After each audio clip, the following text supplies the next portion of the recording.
It took Peanut hours to create this video, so if you appreciate this content, please share this out. Let's do Peanut a solid and show you appreciate all the work that goes into this. Thank you.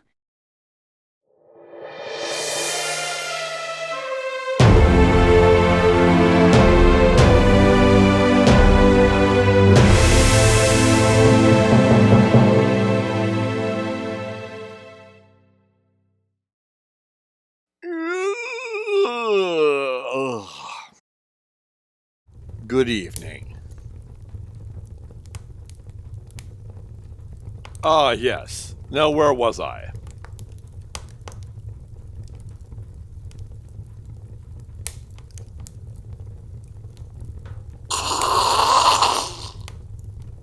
Gentlemen of culture, we meet again. Now, surely despite my love of vinyl, if you know what I mean, I rarely talk about vinyl records, but when I do, I prefer to be on the Nut House. Stay thirsty, my friends. I am Peanut, the most interesting man in the world. But of course you already know this. So anyway, I try to keep things interesting on the Nut House and do things a little bit differently. And sometimes that involves going into subject matter that is somewhat unique. But before I get started, just wanted to thank Steve Harloha for posting the image of a vinyl record on one of his live streams. I think in the back of my mind that might have inspired me to do this video. So my hat's off to you, Steve. Anyway, we're going to cover a lot of different aspects of records in this video. So I hope you all find this to be interesting for a number of different reasons. We're going to look at the history, sound frequencies, spiritual symbolism, nostalgia, warmth, romance, and the cool factor of vinyl records. So this should prove to be a very interesting live stream. So what better place to start than the history of records, or, if you'll pardon the pun, the record of records. So our journey begins with the crank-up players of the 1890s to the 1920s. This is the phonograph and gramophone, and might as well put it in there too, the Victrola era. So let's look at the difference between a phonograph and a gramophone. The phonograph was developed by Thomas Edison in 1877. The recording medium for this was cylinders covered with wax, tinfoil, and later celluloid. The recording method was vertical hill and dale grooves, where the stylus moves up and down. It is called this because the groove in the disc created hills and valleys, if you will. Playback method was the same up and down needle motion. The sound source was entirely mechanical amplification through a horn, and it was originally designed for dictation, not music. And it had fantastic historical sound, but limited practical use long term because the cylinders were harder to mass produce. The gramophone was invented by Amelia Berliner from 1887 to the 1890s. The recording medium for this was flat discs or shellac 78 RPM records. The recording method for this was lateral grooves, basically sideways, where the stylus moves side to side. Playback method was side to side mechanical action, and the sound source on these was a mechanical horn. So the gramophone was the true ancestor of modern vinyl because the flat discs were easier and cheaper to press and duplicate. So they became the standard for the entire recording industry. So before the advent of vinyl records, there were shellac discs and wind-up machines. Shellac record speeds varied wildly from 60 to 130 RPMs. These were later standardized to 78 RPM, and the machines to play them were entirely mechanical, meaning you had to crank them up with a spring motor, and the sound was produced through a steel needle vibrating a diaphragm and horn. No electricity and no speakers. Notable devices at the time included the Victrola as well. They were very warm sounding but full of noise, and play was in general limited to 3 minutes per each side. And now let's briefly compare shellac discs which were 78s, to vinyl records, which the LPs were 45s. Shellac discs were made from shellac resin, powdered slate, and cotton fiber. They were hard, brittle, and heavy. If dropped, they could shatter like a plate, and lasted about 3 minutes per side, as we just previously mentioned. Vinyl records were made from polyvinyl chloride, and they were flexible, durable, and were much lighter, so they didn't shatter if you dropped one. They were 33 1/3 RPM and would play about 20 minutes on each side. The singles were 45s. Vinyl was introduced in the 1940s, but it became dominant in the 1950s to the 1990s, and vinyl had a much narrower groove. A few more facts before we move on. The 33 was introduced by Columbia Records in 1948, and you have to wonder about that number 33, because it's an occult number, and the name Columbia itself has occult significance. So the spiritual context around records goes back a long ways. And then you have the 45, otherwise known as the single, which was introduced by RCA in 1949. These were small records meant for single songs, and these were often used in jukeboxes where people would pay to hear a song played by the machine. And a few other changes were made to records in the 50s and 60s, including stereophonic recording, high fidelity, and magnetic cartridges. Vinyl records blossomed into artistic formats with cover art and concept albums such as The Wall by Pink Floyd, and external speakers. And don't forget, the systems for these record players was no longer mechanical, such as cranking up a spring. Everything was powered by electricity, and speakers replaced those clunky horns on items like the Vitriola, etc. This was the era of bands like Pink Floyd, Led Zeppelin, The Beatles, Black Sabbath, Michael Jackson, Johnny Cash, Prince, disco, funk, and early hip-hop. These groups were all sold primarily on vinyl, so the 1970s all the way to the 1980s was called the golden age of vinyl. So before we get into things like why vinyl sounds so warm, let's talk about nostalgia for a bit, because this could be a really fun retro look back in time. Vinyl just has this mystique about it, this retro cool sophistication that you are just not going to get out of digital music. There are so many reasons why analog is still king, and they are inextricably linked to that era in time. There is just something so cold and sterile with digital music. Sure, you get the convenience from the digital format, and it's easier to store, among other things, but the sound is somewhat clipped and very unnatural. It's a bit like drinking out of a plastic bottle versus a nice frosty cold glass bottle. Now, I don't expect everyone to be this refined in their tastes and sophistication. It's just not for everyone. So I'm sure the romance on this will be lost on a lot of people as well. I mean, it's like comparing the romance of a love letter to a cold text message. It's just not the same thing. And the cool of vinyl becomes the bone-chilling cold of the digital. It takes time to play a vinyl record, and quite frankly, to some extent, you can compare it to foreplay. You can take the time to savor every minute of the experience. And before you even play the album, there is the art on the record sleeve. Think of it like slowly removing a garment. It's a seductive process that entices you into the vibe. Now, for people who don't understand, it is different than pushing a button on a cell phone and playing a song for an easy digital format.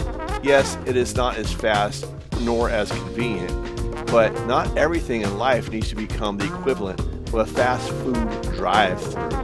And to some extent, the purely digital experience with music and its cold, inhuman efficiency is somewhat symptomatic of the overall dehumanization of everything.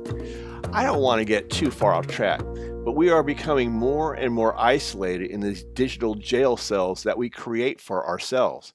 We have become so infatuated with our own digital reflections in the social media pond that we have somewhat forgotten how to relate to anyone without a screen.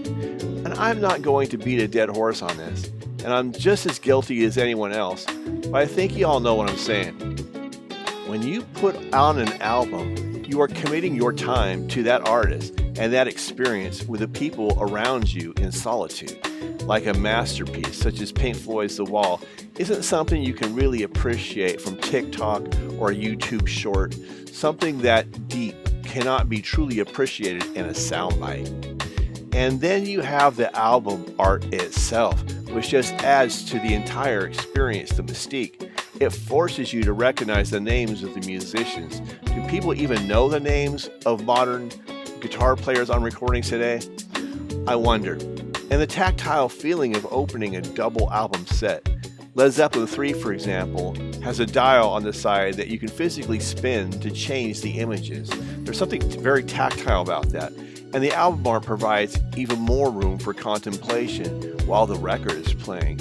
And we haven't even gotten to the warmth of vinyl versus digital music yet. So let's talk about the warmth of vinyl records, shall we? So why exactly does vinyl sound so warm? Well, vinyl is an analog medium. The groove shape is a continuous waveform, not digital samples. So this can feel more natural to the ear and smooth. And vinyl mastering often slightly softens the very highest frequencies to avoid that harsh distortion. The results then feel smooth and not harsh and sharp.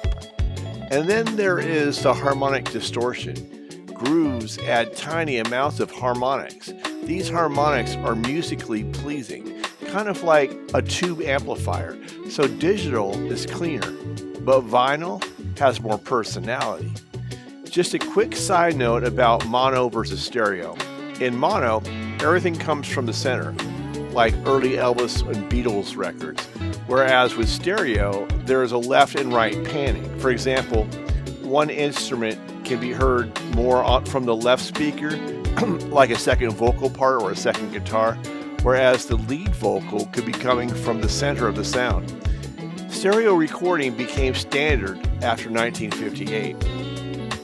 But some collectors prefer mono mixes of famous albums like Sgt. Pepper because they were the versions that the artists worked on more directly. There are a few ways of identifying early versus later pressings which can affect the value and collectability of a vinyl record, if you're into that. Like, one example is the tiny numbers and letters around the label, and that can tell you the pressing plant, the mastering engineer, the lacquer generation, and the year of the pressing. Early pressings often have lower matrix numbers. Mastering engineer initials, such as RL, BG, or KG, and they may have hand-etched markings instead of being machine-stamped. Also, record companies have been known to change their label over the years, so you can sometimes tell by that. Also, early vinyl often feels heavier, so there's that. And now a few words about even more details. 33 and a third RPM works for LPs because the slower rotation equals more music per side, and 45s became singles because a higher rotation speed amounted to better high frequency clarity, which was great for pop singles, jukeboxes, and later with DJs as well.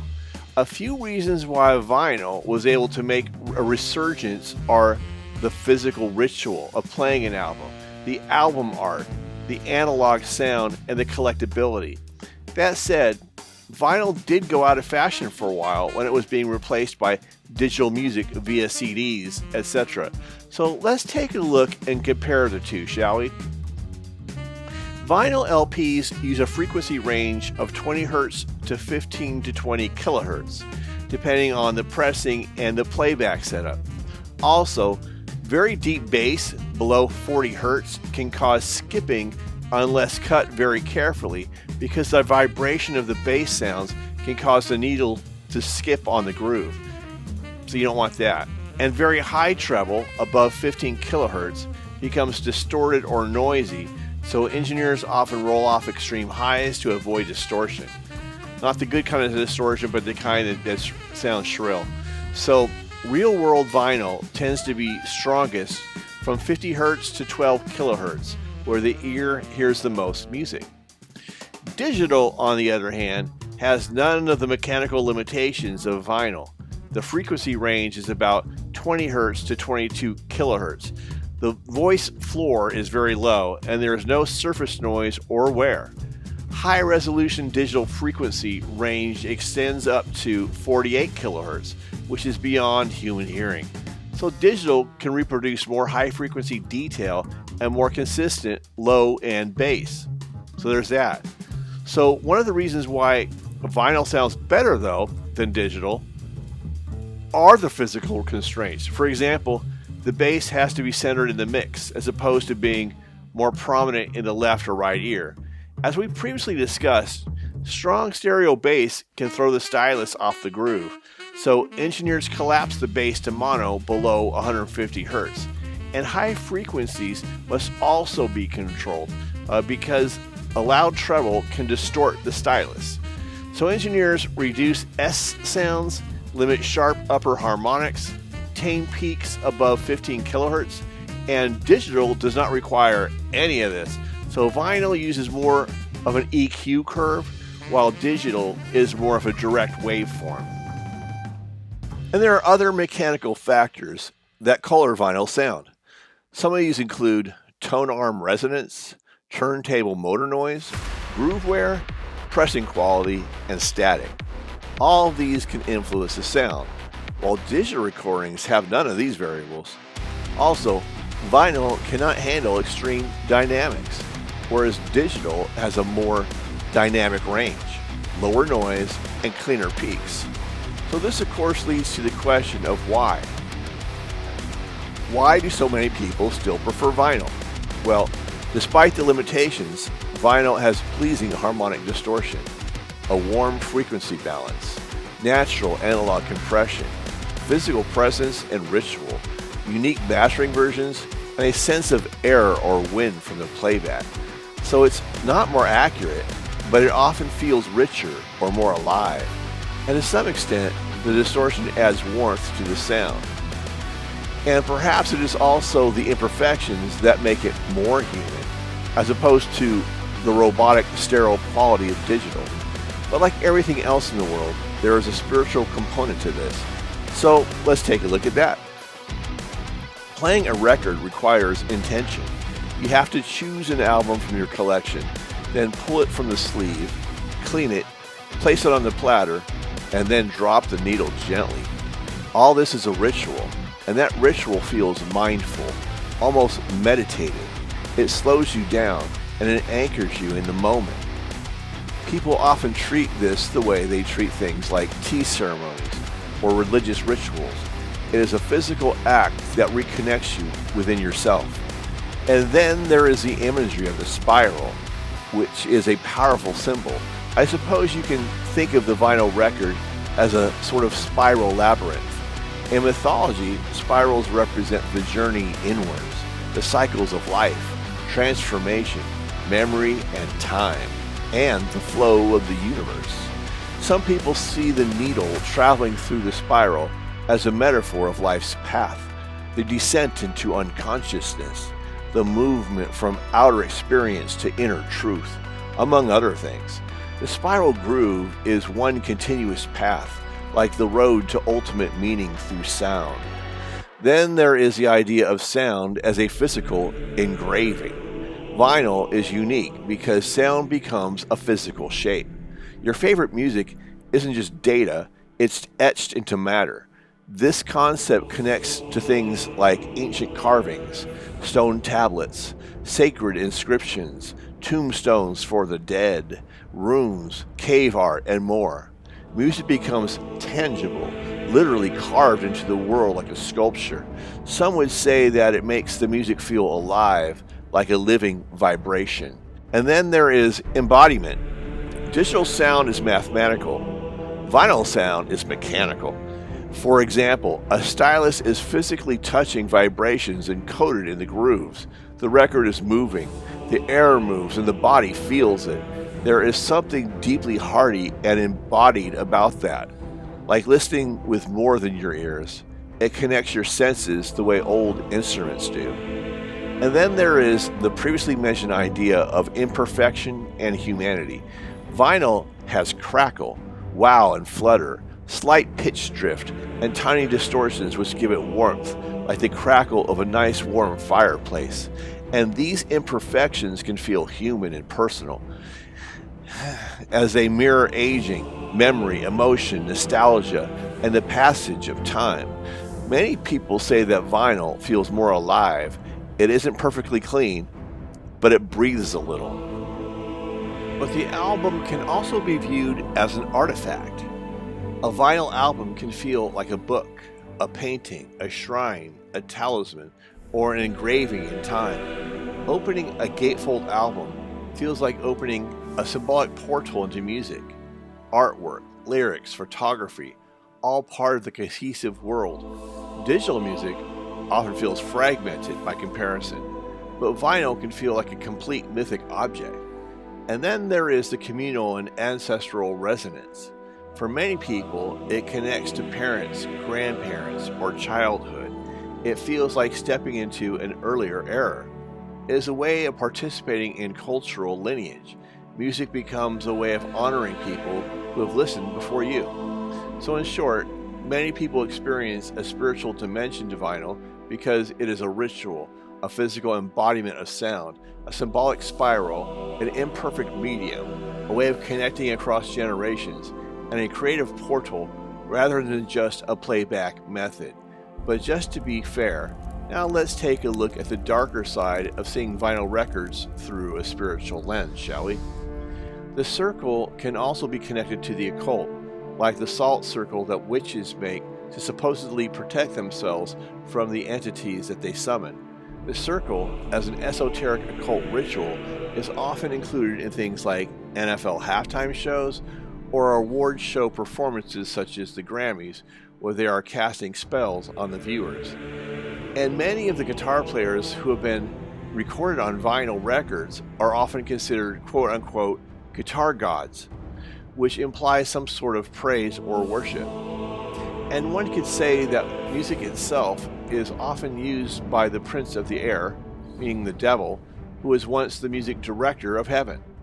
And we can surely cover a whole other video alone just on the spiritual aspects of music.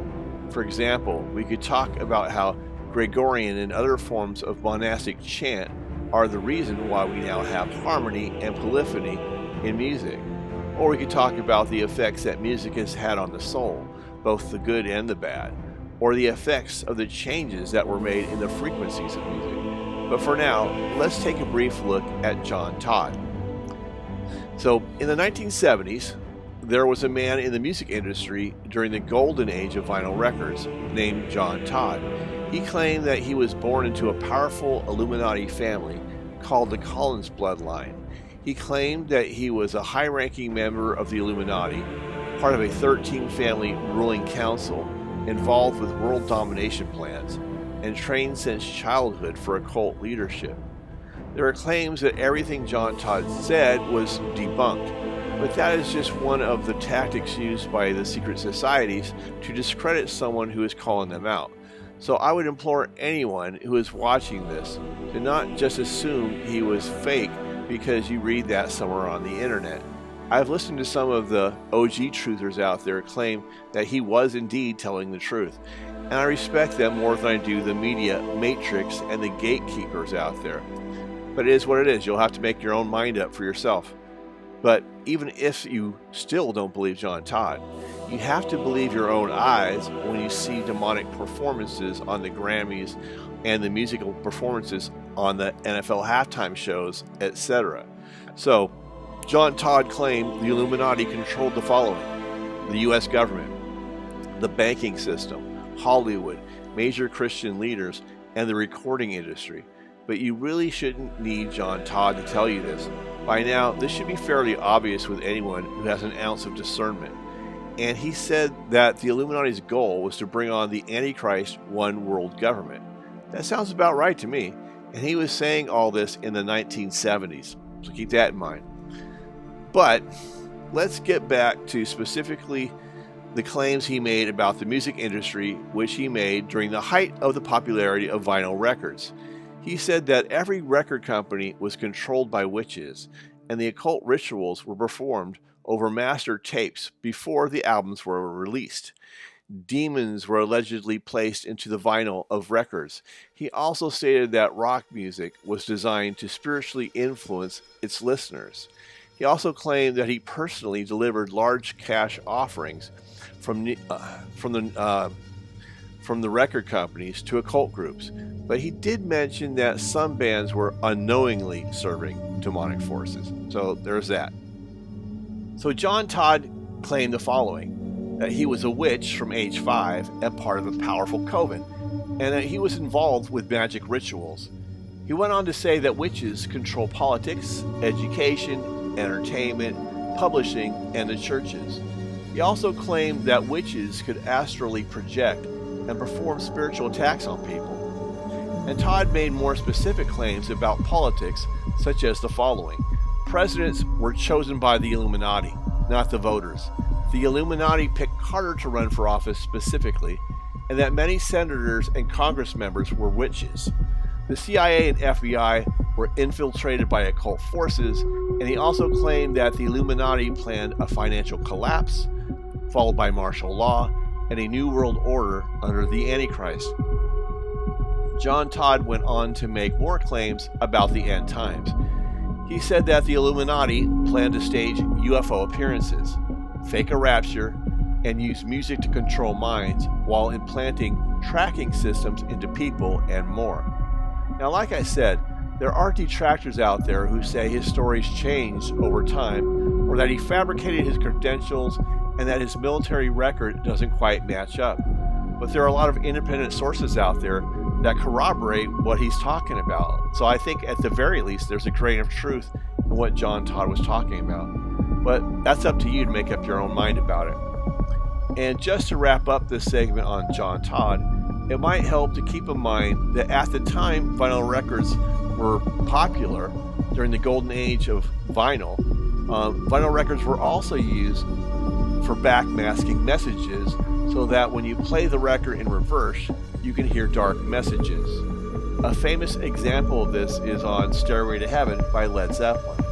And just as a reminder, John Todd claimed that they infused these vinyl records with demons so people would willingly bring them into their homes unwittingly. I suppose this might be similar to demons attaching themselves to physical objects, such as the doll Annabelle from the movie. But from here, we will now take a look at vinyl records as a spiritual metaphor. If you look at vinyl records from the viewpoint of a spiritual metaphor, then a skip in a record reminds me a bit of déjà vu, or the experience of having a feeling that you have done something before, or you have already been somewhere before. Like all time was on a constant loop of repeating the same exact experiences over and over again in the proverbial skip of the record. So this metaphor of a vinyl record skipping, in comparison to déjà vu, could possibly be a sign that the devil is using time travel as a means to trap us all in a time loop, perhaps through CERN or elsewhere, in Hadron Colliders, etc. Now, before you get all bent out of shape, I'm just posing this as a possibility for the sake of conversation. So calm down, you're going to be alright. Anyway, what if the devil was looking for a way out of the final judgment? What if? Wouldn't a time loop or a slip in the record, so to speak, be preferable to eternal torment? Or maybe the time loop is the trap itself. That is the eternal punishment. Who knows? I'm just posing questions. If any of you have seen the movie The Devil's Advocate, starring Al Pacino and Keanu Reeves, then that would be a different take on this point. Because in that movie, Satan is forcing his son to be reborn over and over again, like he was stuck in a time loop or a broken record that keeps repeating itself for all eternity, as he desperately looks for the one combination to the lock of eternity, as he relentlessly goes through combination after combination that fail. But in this movie, the goal is not to be stuck in the time loop, but to change the groove itself to undo creation, or change the world, or change the whole vinyl record with a completely new groove, if you will. Now, I personally do not believe in reincarnation, but if I did, perhaps this would be something like looking for the same person you fall in love with over and over and over again, 1,000 times in every lifetime. And in every lifetime, one searches for their lost love, only to find them through deja vu, and then repeat the whole cycle over and over again, like a vinyl record that skips, kind of like the movie Groundhog's Day, I suppose. But let's take a closer look at how the vinyl record keeps skipping, as if it was broken or scratched in one specific part of the song. Almost as if the soul in this one and only life was scratched as well. When a soul is wounded deeply, sometimes it will repeat the same experience over and over again until it learns its lesson. That could be making up with people that you've had a falling out with, but there are other examples as well. Have you ever noticed yourself going through the same experiences over and over again in life? Like every time you trust someone, they burn you, or every time the same day rolls around on the calendar each year, you have the same exact experience with the same person all over again? Or maybe you fight with family members every Thanksgiving or something like that, like a skip in the record. This feeling of repeating the same experience over and over again is something that we all go through at one time or another, because we are all here for a reason. So we are all trying to attend to the scratches that we all have on the inside that still hurt and that are causing our song on the turntable to keep skipping over the same part of the song over and over again, but never finishing the song. Think of a woman who ends up attracting the same kind of man repeatedly, but always leaves. But just like the proverbial skip in the vinyl record, repeats the same experience over and over again. Or a man who gets used by the same type of woman over and over again. Or people who get into arguments with each other over and over again as well, no matter how many times they've been through the same exact argument, like a ritual that repeats itself, or a skip in the record. We are all creatures of habit who repeat the same patterns endlessly. Every day at 7 you wake up, then you make a cup of coffee and turn on the internet to see what is happening that day. Laundry is always done on the same day of the week at the same time. Shopping is always done on the same day, and the times where you smoke a cigarette or roll a joint or drink a beer all become a pattern that you repeat over and over again, day after day, repeating the same rituals like a skip in the record. Or maybe you always end up in the same dead-end job. Like you change jobs, but somehow it always seems the same, and it always ends the same, like a repeating pattern. Dating the same kind of person, or getting traffic tickets, or missing court dates, or filing taxes late year after year, or losing your car keys at the same time once a week on repeat over and over again. Or destroying coffee pots, trying to do too many things at the same time, always eating in the same restaurant or on the same day, or being ripped off by someone you tried to help out repeatedly, always late for work or always early for work. You're always the first to do something, whatever it is. In some ways, you're all repeating the same experiences all the time, repeatedly.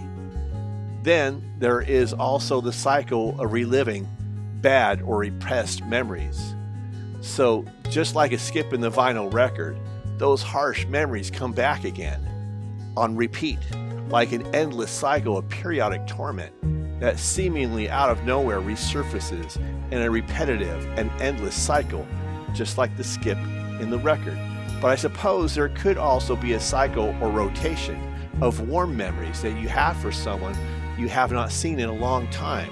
Or perhaps it would be for celebrations of times past that keep coming back into your memory. They bubble up to the top, just like a repeat on the scratch of the record, but it may be in a good way. But for me, it's being last as a repetitive pattern in my life. I'm always the last to do something. The pattern keeps repeating for me over and over again. That is my skip in the vinyl record. I'm always the last person to make it through the traffic light before it turns red. I'm always the last person to finish my test in college before it's too late. I'm always the last person who wins the prize on the radio, the very last one. Even my birthday is at the end of the sign of Leo, right before the cusp, and it changes signs, so right at the end. And at work, I just changed the paperwork for my new health care on the very last day I had to change it. It's just one of those skips in the record that work out personally for me. But everybody has something like that. So spiritually, it makes sense that I was born at this time. Because as Dio said, we are the last in line. So even for the end of days, I am the last. Like the last person to catch the proverbial bus. And that line between the people who are saved and those who are not saved is about to become more and more apparent as the end of time's events unfold. So hopefully you can use me as the canary in the bird cage in the coal mine to see that the time is almost up. It's time to get out of here, and not all the cars are going to make it through this stoplight. But the skip in the record doesn't have to be something negative. It can be a positive thing, like forgiveness. As in, no matter how many times we fail and screw things up, He is always right there in the skip of the record to forgive us all and still offer us all a second chance. And what could be more warm or human than a second chance and forgiveness for all our imperfections, just like the vinyl record. And then we have the scratches we have on this old sentimental album healed so the song can finally play itself out. Just a thought. And since we are talking about memories, for me, vinyl records stand out more in my memories more than, say, like the charmless robotic regularity of a digital recording, where one song just blends with the next one so unceremoniously that it is forgotten by the end of the day. Where a classic vinyl album like the Beatles' White Album or Pink Floyd's The Wall are not just collections of fragmented bits, but a deep experience that the samples of a short attention span will never fully appreciate. Like the memories of soft rain on a bedroom window at night, or the vibrant colors of leaves falling in autumn, or the scent of the ocean and the sensation of the soft sand felt between your toes on a warm summer day, versus the virtual artificial imitation of everything. Sometimes taking the time to savor the moment is not something you can replicate with a digital experience. I, for one, would take a vinyl version of Physical Graffiti any day, along with sharing some kind bud with some close friends, than being emailed the link to a 3-minute song on my cell phone. One is a warm experience, the other is just passing on information. And with that, I would love to hear everyone's thoughts on this subject. Whatever aspect of all of this you want to talk about, whether it's nostalgia, jukeboxes, the warmth of vinyl, the spiritual aspects of this, the album art, classic albums, or whatever your thoughts may lead you to. God bless you all in Jesus' name, and please share your thoughts on this, and thank you all for watching. And if you listen very hard, the tune will come to you at last.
Welcome to the Nut House.